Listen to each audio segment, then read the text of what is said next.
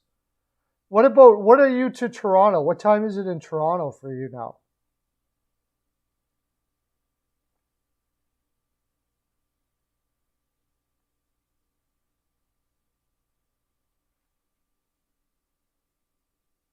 You can have half-hour time differences, really? I did not know that. You learn something every day. You learn something every day. I did not know that. Anyways, we were just talking that it just came up on the feed that Cahoon and Kyra are not going to be qualified by Edmonton. I think this is it for Cahoon. I don't think Cahoon's going to get another shot. I think he's going to Europe now. You can't play in your bottom six and you can't play in your top six. So that leaves, there's no more lines to play on. He's going to have to take league minimum and be a 13th forward or something like that.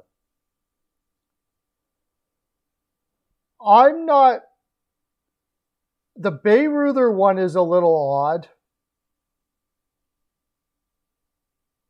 But I think they went for like a character coach type guy in the AHL. And I think there's some deals that are made, but he's not talking about him yet.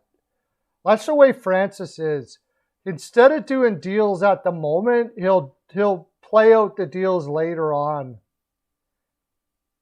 Which makes sense because now that I think about it after it was done, Francis wants to make everybody feel like they're wanted. So if you know that you went somewhere on a deal, it kind of feels like, well, they didn't really want me. They just made a deal and took me here and stuff like that.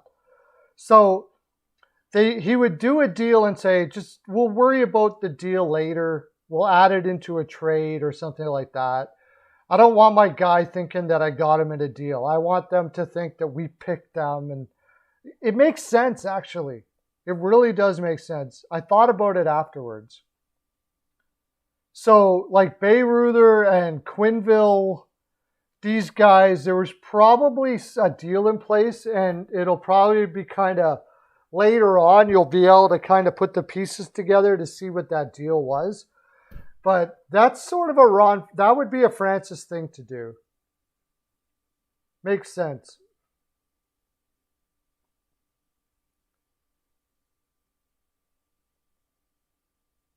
Canada is like one big Bermuda Triangle in the Northwest Territories. Yeah, especially if they're not going to get Suter, that makes some sense for him to go to Boston, I guess, if they got the cap room to grab him for sure. That would be a good pickup for Boston. No doubt about it. Apparently, he like really, really, really, really, really wants to stay in Vegas, though. So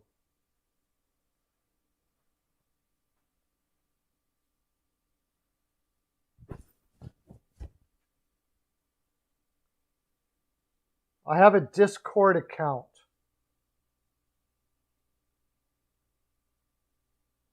But he made it up. I don't know. Well, I don't know. What do I have? Is he still here? Is Dork still here? You guys can talk back and forth. He made it up and he set it up for me and everything like that. He asked me a bunch of questions and all that.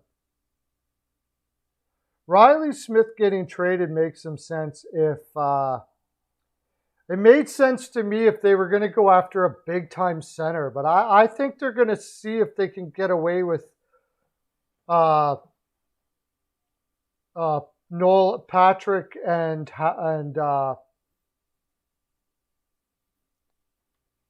Yeah, look at that. Just as soon as I think of him, he leaves my mind. Howden. Let's see what they look like. Where do they have them placed in the depth chart?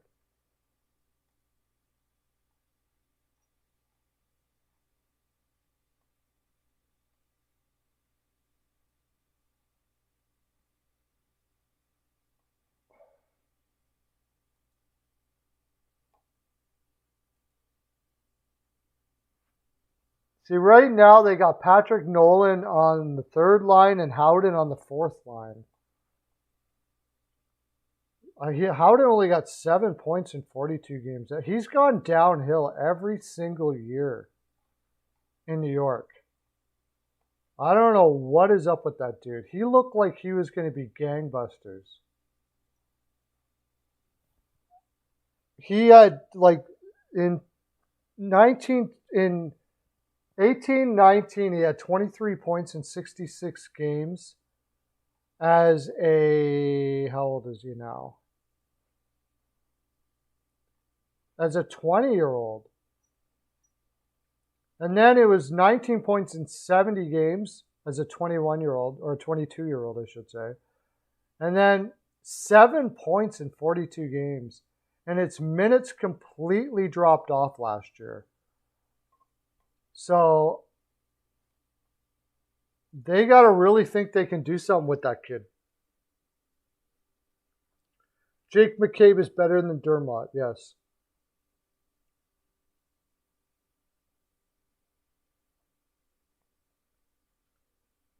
Yeah, I just got to, we're going to get some time with Dork here to try to get on that Discord and get all you guys on there. Big celebration. We got 10 likes on the stream. Woo! Double digits, yo. Double digits. And 103 playbacks. And I'm going to keep on rolling. What do we got?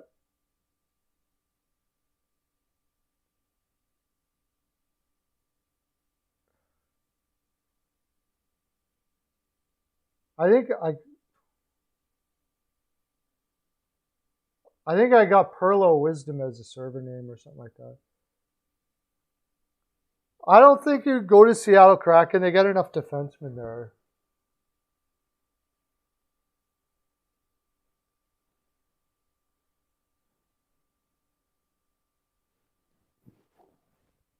Jake McCabe is an interesting guy. I keep on forgetting about him. He may just stay in Buffalo because he's been there forever. I don't know, maybe. Like, he's a good, at least a 5'6". He could play in a 4-5. Where would Jake McCabe go? I like him in Toronto. I do. Jake McCabe in Toronto. What did he make last year?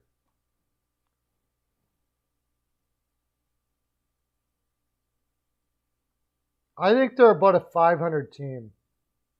So whatever points that would be. 76, I guess. Yeah. Perlo Wisdom, yeah.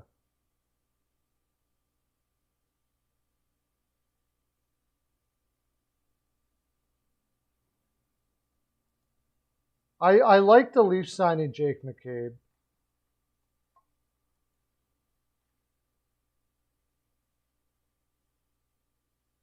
He's probably as good as, at least as good as Justin Hall.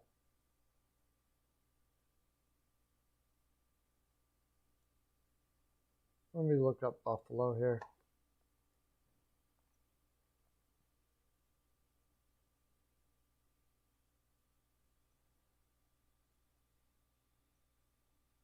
Where's their UFAs?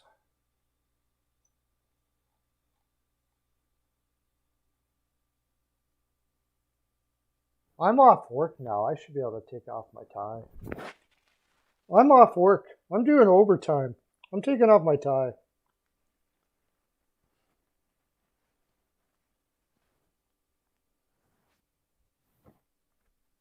If I can figure out how to do it. I'm too hot. Too hot. I did like doing extra hours today, so I should be able to take off my tie. McCabe, 27 years old. Yeah, nice.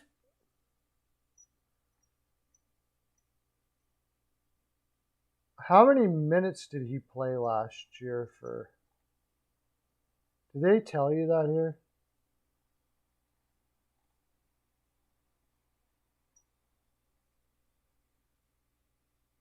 Jake McCabe.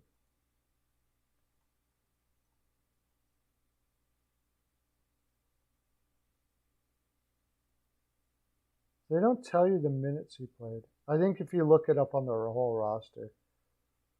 He didn't play much last year. He was injured. So that probably would take down his... Yeah, I like Jake McCabe. That would be a good one for Toronto. He would probably come in pretty cheap. He's better than Bogosian. That's for sure. He's definitely better than Bogosian.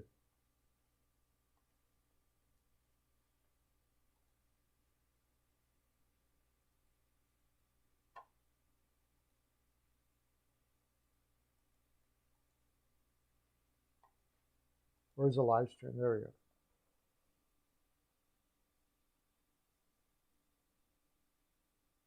Bow tie selfies, that would be good. Hey, that's a good idea, Dork. Can you talk to Sports Geeks and find out what the heck? Oh, he sent me an invite. Just click the link. Okay.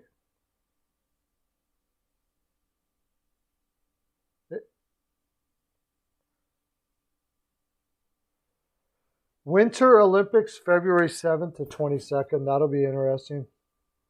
I don't know. I would hope not. Bogosian's terrible defenseman. He's terrible now. I don't know why anybody thinks like he went to Tampa Bay. He was propped up so much in Tampa Bay. I gotta go grab a coffee, guys. I'll be right back.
All right, I'm back.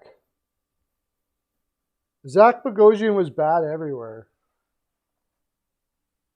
You got ideas. You're a person of imagination. I like that, the bow tie thingamajigger. Good idea, dude. How do you do the selfie thing? Maybe we'll do it, because I do TikToks. So you guys got TikTok? You can look at my TikTok. Check this out if you can see it. This is me Perlo dancing with a native dude. Go check it out. If you have TikTok, it's at Perlo Wisdom.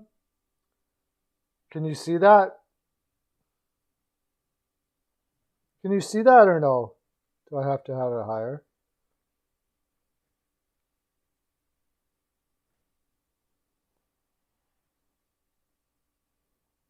How come they can't see that? No, you still can't see it. Where the heck is it? Come over here.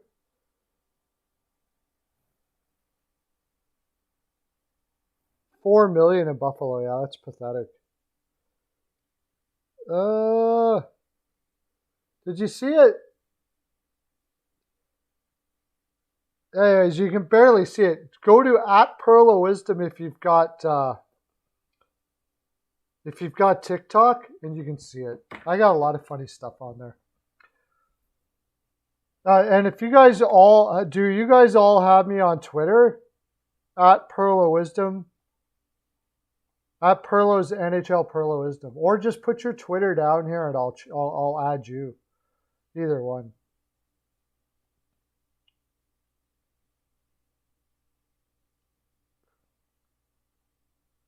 Anyways, I haven't talked about hockey for a while, so I'll just go back to the good old Cap Friendly. And we'll look at, I'll see if there's any new happenings. Probably not. But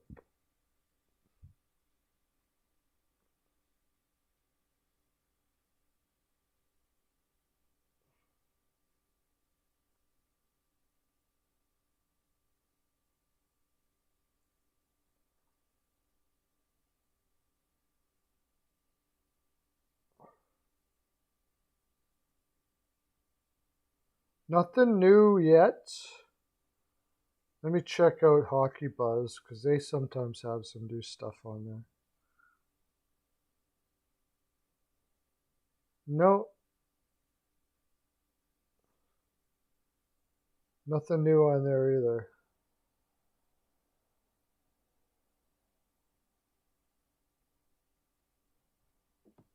So we'll just go look at the New Jersey Devils. I was going to do the New Jersey Devils. Okay, the New Jersey Devils. I think they take the Hughes brother.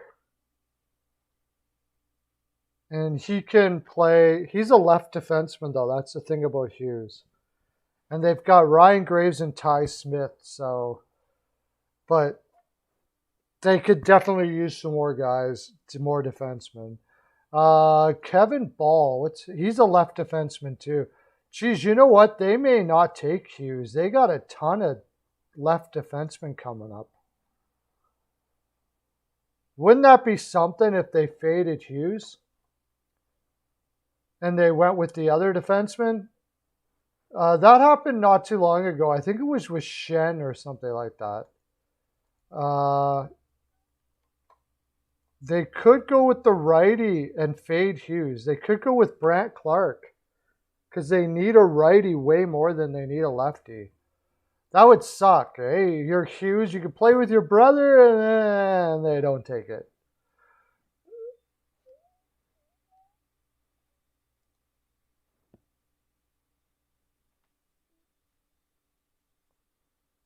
Yeah, I'm freaking here. My wife went out with a friend, so I'm trying to get to 1,000 subs, so I'm working overtime.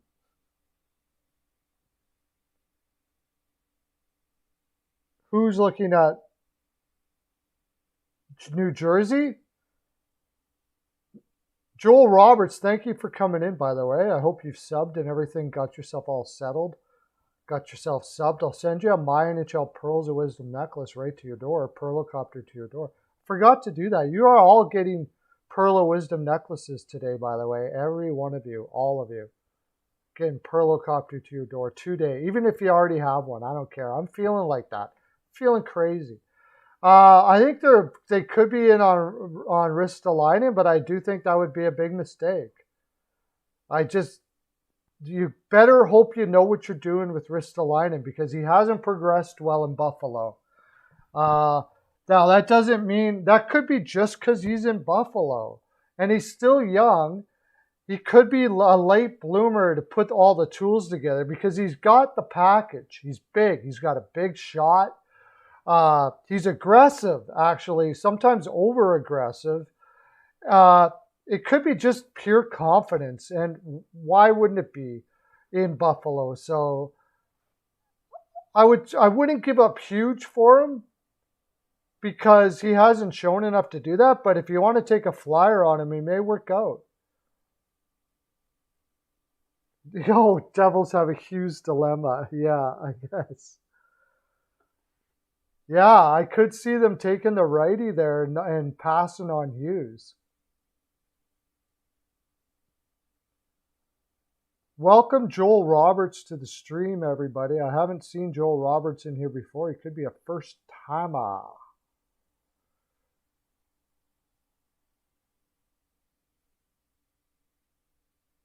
No, I like Pierre Engvall. I would keep Engvall. You're going to trade away your whole team, Michael. You're not going to have anybody left on that team at all. Who do you think they're going to sign? Who do you think they're going to get for that team? I have a feeling they're going to go and get Tatar or something like that.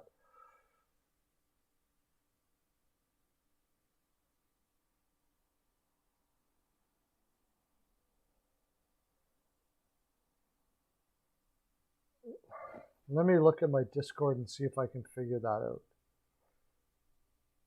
Discord.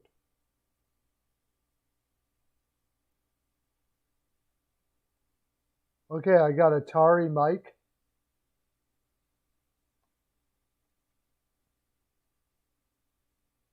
Okay, I see you. I got 2 followers on Discord and I don't even know how I got them. So I got Mike and Atari now. But how do I add you? Atari added Mike to the group. So you're added now, Atari. It's already done. I'm probably overthinking this.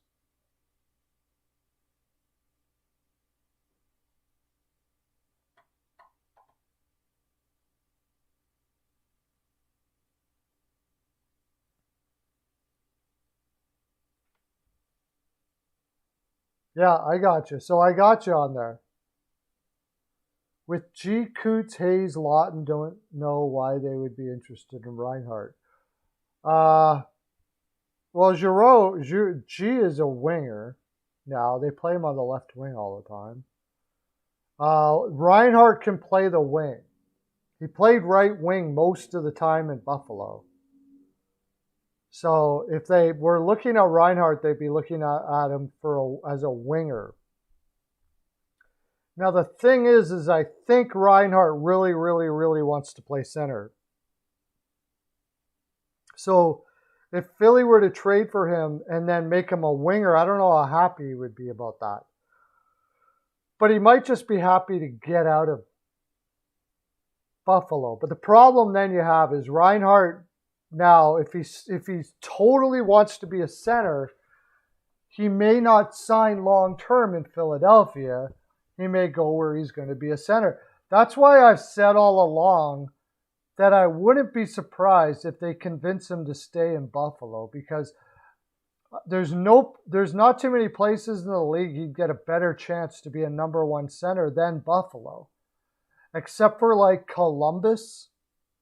Columbus would be a place. But he really doesn't have he's a restricted free agent, so he has very little control of where he wants to go, except that he could tell his agent that he won't re-sign there. See, that's what players are doing now. Is they're almost like getting no trade clauses in their contract without having them in their contract, because they just simply say, I'll go there, but when I become an unrestricted free agent, I'm not going to re-sign there.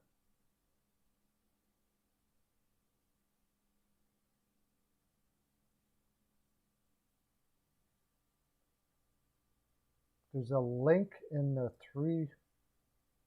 There's a link.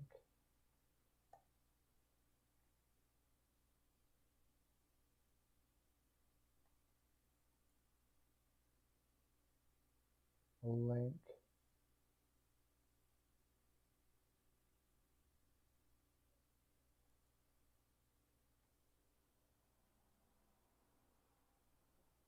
I don't see no link, dude.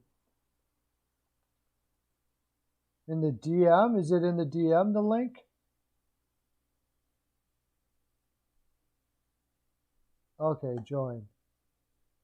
Okay, I think I joined something there. Hey, I'm on off the wall, too. Look at that.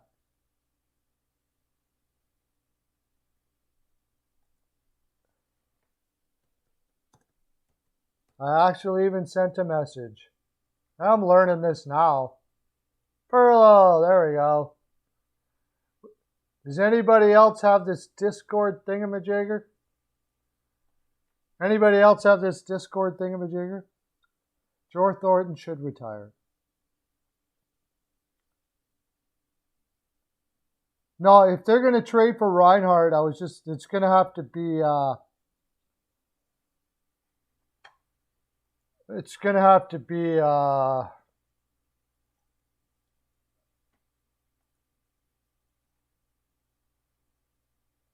Konechny. If they're going to trade for Reinhardt, it's going to cost them Konechny, this year's first, and then I don't know what else.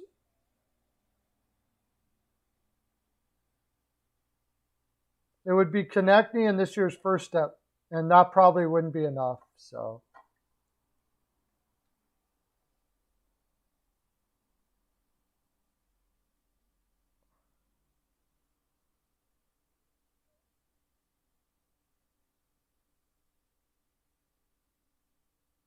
yeah, it would be Konechny in this year's first, I think, Joel, at least, because I just don't think Philly's got enough unless they put York in that deal, and I wouldn't do that. As much as I like Reinhardt, I probably wouldn't do that. I just like York way too much. I just like him too much. I think York's going to play a regular shift this year. Like every time I see York, he's better than I thought he would be. He's improving so fast, it's crazy, man. So I wouldn't put York in that deal.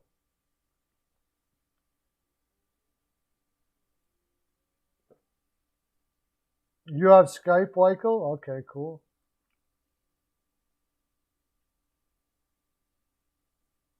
Alex Galchenyuk. Yeah, I wonder where Alex will go. The guy just can't figure it out. His hockey sense is just horrible. If he's probably going to stay in Toronto for $1 million, and they'll play him. I get the feeling that that's what they're going to do. They're going to play Galchenyuk up in Hyman's spot. You watch. For $1 million, they're going to play him up in Hyman's spot. So what do you think about that, Joel? Konechny, the first this year, and I don't know who else, because I was just going to say, like, Columbus is probably going to be all over Reinhardt. I think if Anaheim can't get Eichel, they're going to be interested in Reinhardt.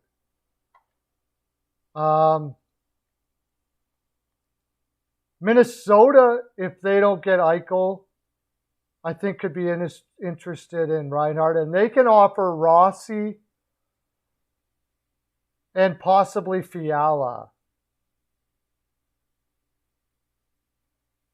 And I think that would be the deal. I have a feeling that Minnesota isn't going to get Eichel. I have a feeling they're going to get Reinhart. And that would be perfect for Reinhart to go there because he would be a number one center there. Unless Reinhart decides to stay in Buffalo.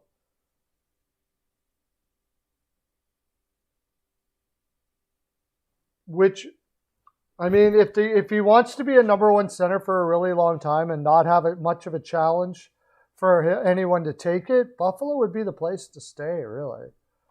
But if he's just so pissed off with that organization, which I don't blame him, maybe he goes somewhere else.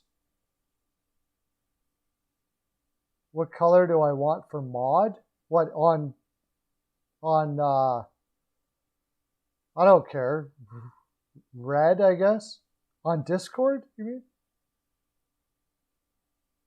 Kevin Hayes. Yeah, Reinhardt for Kevin Hayes plus. Never thought about that, Weichel.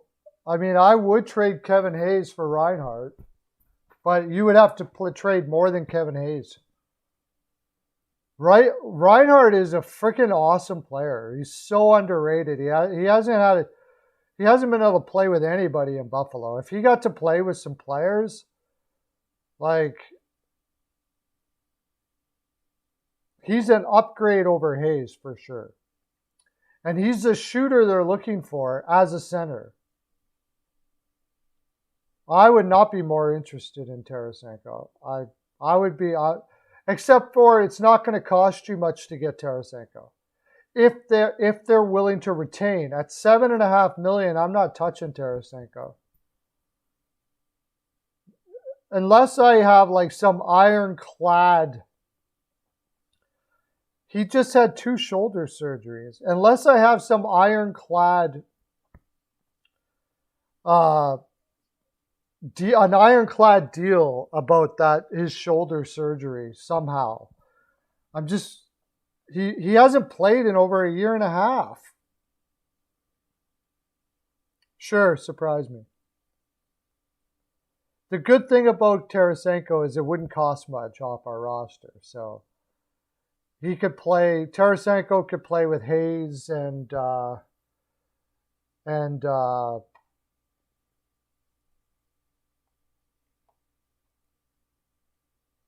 Farabee.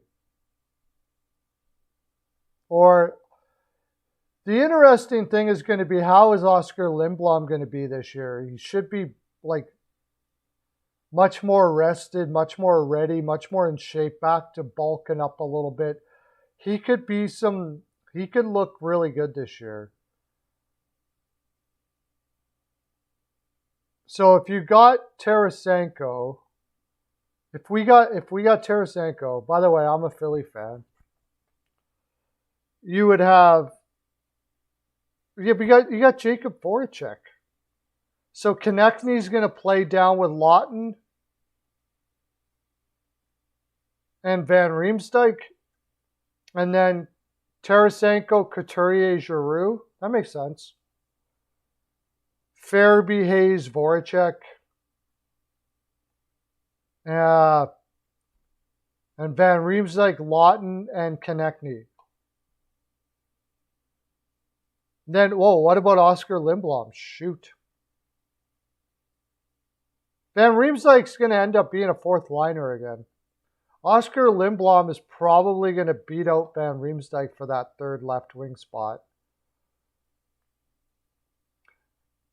It's weird. We actually have a lot of depth on the Philadelphia Flyers. They got to have a lot better year this year.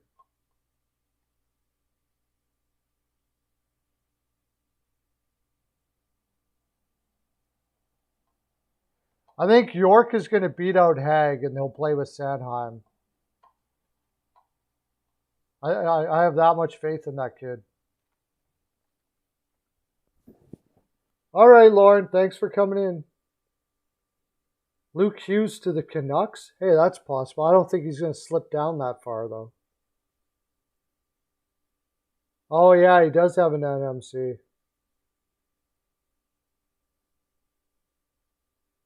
Yeah, he does have an NMC. So that probably won't happen.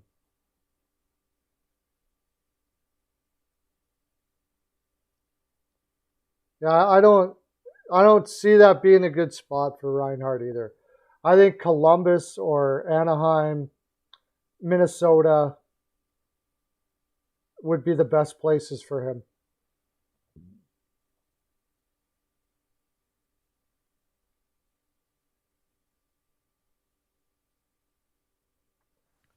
More on the way.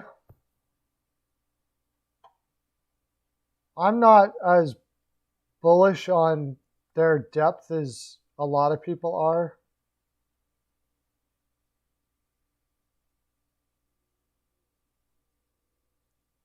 Jay O'Brien, Bobby Brink is pretty meh to me. I don't think he's going to be like, what do you get? 11 points in 15 games in the NCAA. He's not that big. Like, I think we might have got a dud on that pick for Bobby Brink. I mean, their depth was better than it was at one time. Zayd Wisdom's interesting. He put up some good points in the AHL. I think he'll probably play.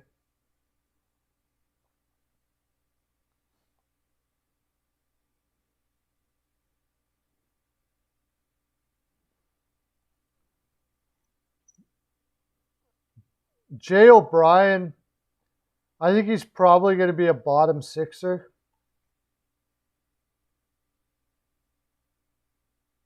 How old is he? 21, and he got, what, a point a game in Boston University. It's okay. I mean, but he's not going to be lighting up the room or anything like that. He's not going to be lighting it up. Forster, if they can get his skating up to par, he could be a real good one, yeah. The whole thing was his skating when they picked him.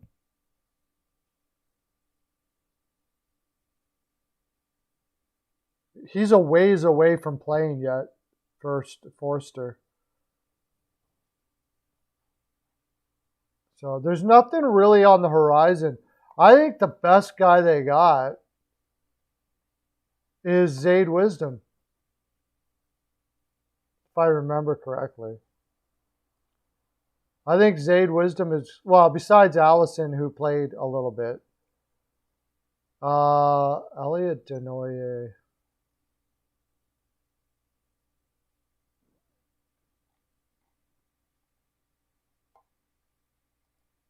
Elliot Denoyer is not really lighting it up in the. Yeah, I'm not goo goo gaga over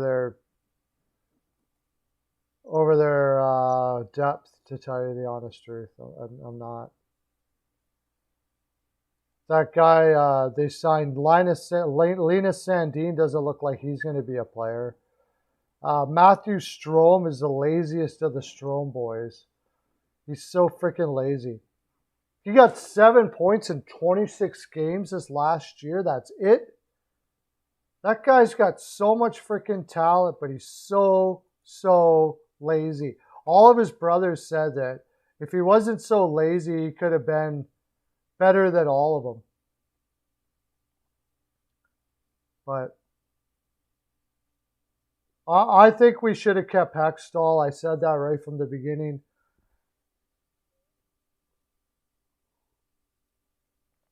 Anyways, I think everybody's going to bed. There's nobody here anymore. Are you still there, Joel?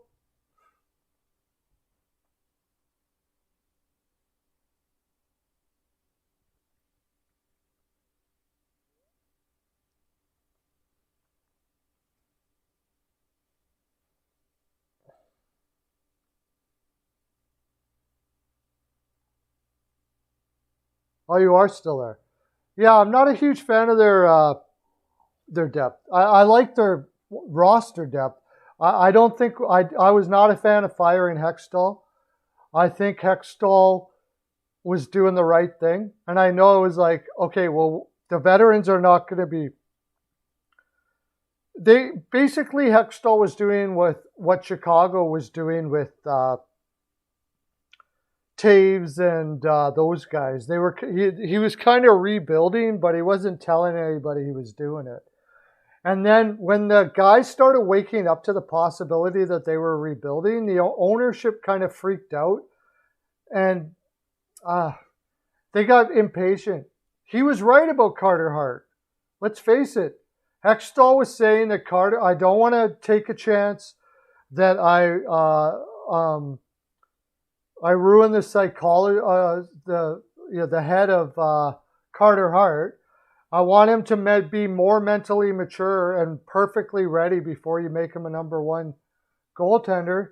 And he was right. Tim Murray was horrible. Tim Murray was a horrible general manager. Tim Murray might be the worst general manager of this last decade. He was so terrible.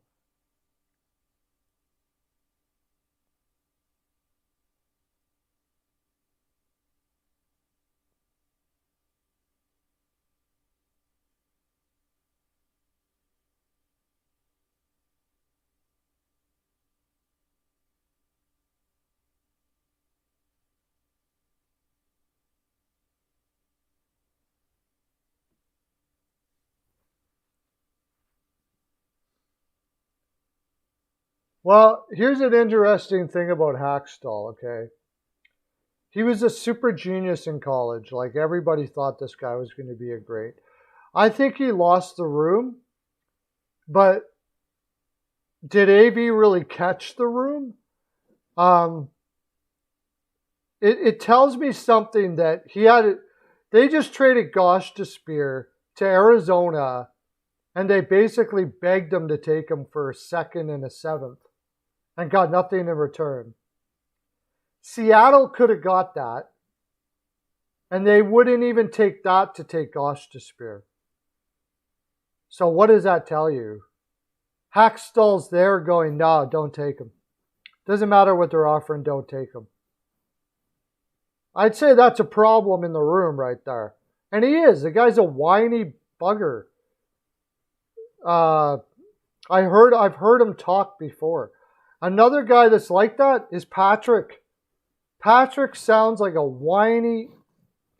They had a video, they did an interview with him going to Vegas. And the whole time you could almost hear his angst against the Philadelphia Flyers. Like, the guy is an immature jerk. Flat out. It just sounds like it to me. I could be wrong. So they had a lot of immature guys and veterans that were kind of clamoring. And then you got Voracek in there, who's a mouthy SOB and says stuff all over the place. It's a bad room environment that they got to change. I don't think Giroux is the problem at all. And then Konechny sounds like he was falling into it too last year. So I think the biggest problem they have is a room environment problem there. And Hackstall was just a little young to be able to deal with it. But I think he's going to be a great coach.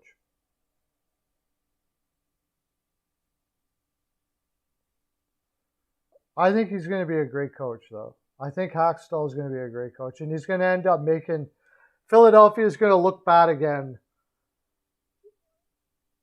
But I don't know. AV's just barely holding on to that room, I think. We'll see now that they got rid of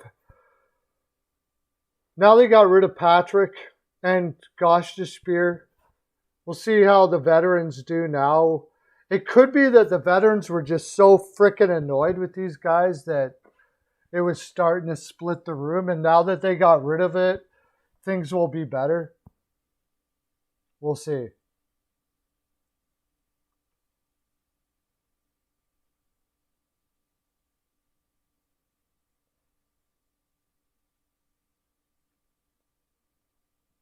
Does that make sense to you, Joel? Are you in line with that?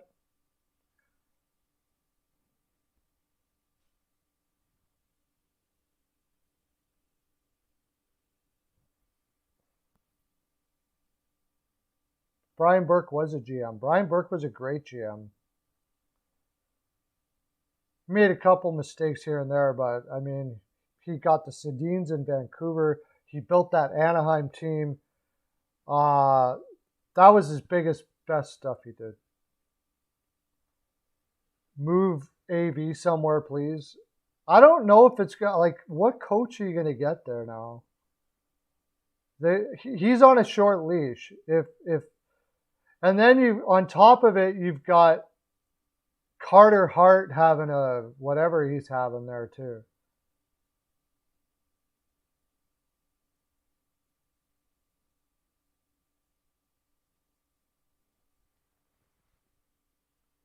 Yeah. The people moved that AV wanted moved. So, I remember last year they fired their assistant coaches and hired new ones. I think a lot of that had to do with trying to hear some different voices to help those kids out. And then after they did that and it didn't work, it's like, we got to get rid of these kids. So they did that. Now we'll see how it turns out now. I don't think he did a bad job in Toronto. The risk of his biggest problem was getting Phil Kessel and giving him the captaincy. That would have been the big bad move for Burke. But I'm not sure how much of that was his choice or whatever. This is Toronto, so.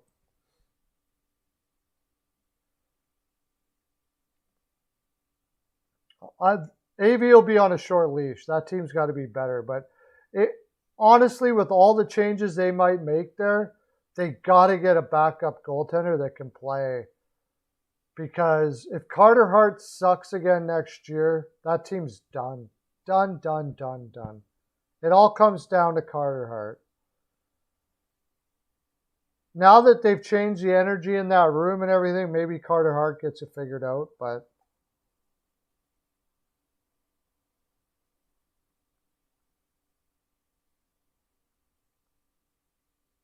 if there's even a hint of them not making the playoffs, I think he's gone.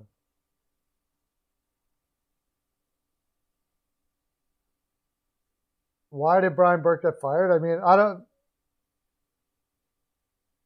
who knows with Toronto, honestly.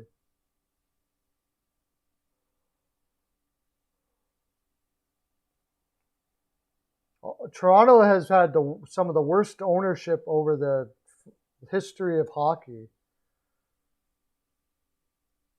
They've made some very poor decisions. Hiring Brian Burke was not one of them. But that Phil Kessel trade was bad. That being said, like, they didn't expect to be that bad. And then, ended up getting, like, Hamilton. They got Sagan and Hamilton, and then Boston dropped the ball on both of them, kind of. Anyways, so it's weird that happened.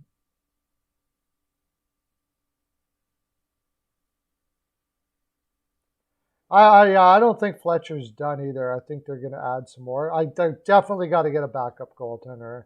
I don't know who that backup goaltender is going to be, to tell you the honest truth. I really liked Bernier, but I think Bernier wants to be a number one. He doesn't want to be a platoon guy. He wants to try being number one. And I think he's going to sign in Carolina. And he certainly wouldn't get that in Philadelphia.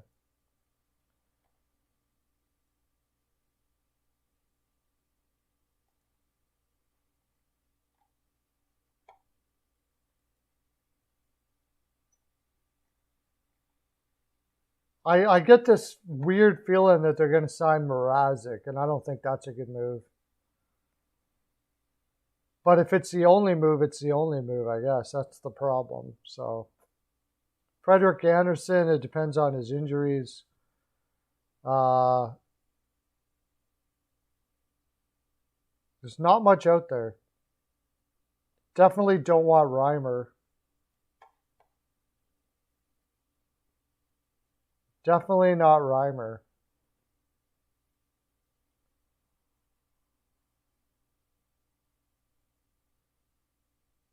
Linus Allmark. I've heard Halak. And I don't know if that's the right answer either, but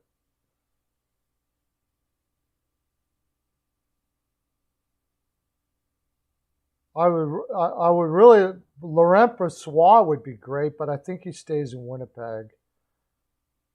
Like, it's really not much out there. I've heard that Halak is the guy that they're looking at. Brian Work was because he wouldn't trade for Luongo.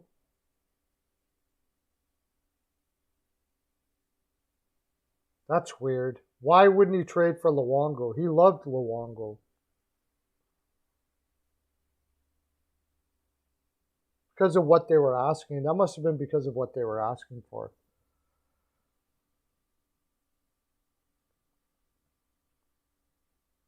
I've heard Halak is the guy in Philly. We'll see how, I suppose, I don't know. If he has to play too much, we're in trouble because Halak can't play a lot right now. I don't know how he is with young players because he hasn't really played with young goaltenders before. He's almost always played with a veteran all the time. Are you asking me what's my favorite team, Sports Geek? In all sports, you mean? I'm not a huge football fan, but I'm a Cleveland Browns fan. I'm a Blue Jays fan, Raptors fan, Vegas first, Oilers second, Philadelphia first, Carolina second.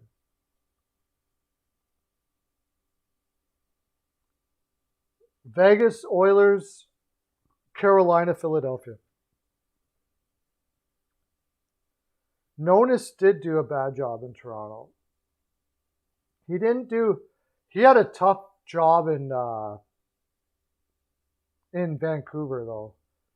Ownership really screwed him up there.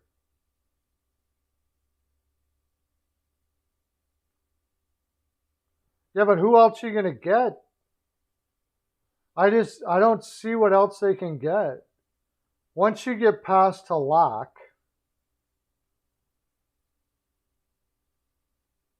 you're not Curtis McElhinney, no freaking way. He's terrible. He's like he wasn't before, but he's got to retire now. He doesn't have it anymore. Aaron Dell, like it just goes downhill from there. There's hardly anything.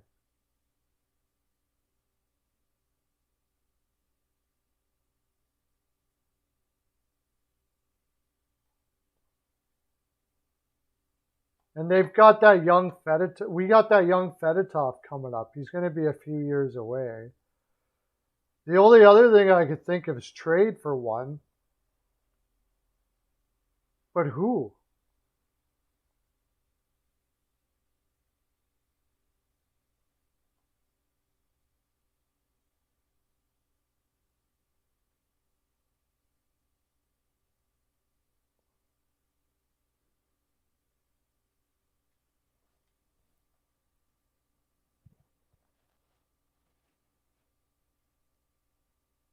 There's just not a crap load of goaltenders out there.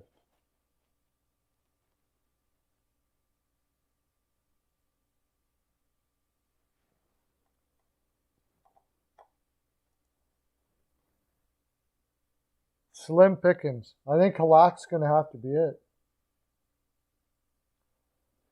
Yeah, you know what? I should get going too. This has been fun. Thanks for coming in, Joel. Thanks for subbing. I am on. I'm on tomorrow after. I'm going to be on all day tomorrow. All day. Tomorrow's draft day. I'll be doing a marathon all day. So come on in tomorrow. Be tons to talk about. Today I did, how many hours? I think I did like 6 hours of streaming today. But I love it. It's fun. So tell your friends to come on if you know anybody. I'm trying to get to 1,000 subs. If I get to 1,000 if we get to 1,000 subs, we can grow the channel really fast. There's something about the algorithm with YouTube, so tell a bunch of people about it, especially if you're a mod.